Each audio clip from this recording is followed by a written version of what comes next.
এর কারণটা হলো বৃষ্টির প্রয়োজন, বৃষ্টি দেবেন কে? আল্লাহ। এটা বিশ্বাস তাদের ছিল, কিন্তু আল্লাহ তো সরাসরি দেবেন না, ওই প্রতিমার কাছে গেলে বৃষ্টি পাওয়া যাবে, এই ছিল তাদের আকীদা। সন্তান দেবেন তো আল্লাহ, কিন্তু সরাসরি দিবেন না, ওই প্রতিমার কাছে গেলে সন্তান পাওয়া যাবে। ব্যবসায় উন্নতি তো দেবেন কে? আল্লাহ, কিন্তু সরাসরি তো না, এই জন্য মাধ্যম ধরতে হবে কি? এই মূর্তিকে, তার কাছে গেলে পাওয়া যাবে। ঠিক এই আকীদা বিশ্বাসেই আজকে পীর পূজারী, মাজার পূজারী যারা রয়েছে, হুবহু সেই আকীদায় আজকে তারা বিশ্বাস করে।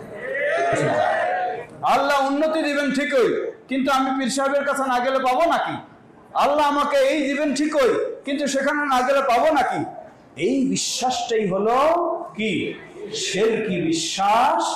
শিরকি বিশ্বাসটা মানুষকে এমন ভাবে শিরকে জড়িয়ে রেখেছে, সে কখনোই মনে করে না যে আমি শিরকের মধ্যে আছি।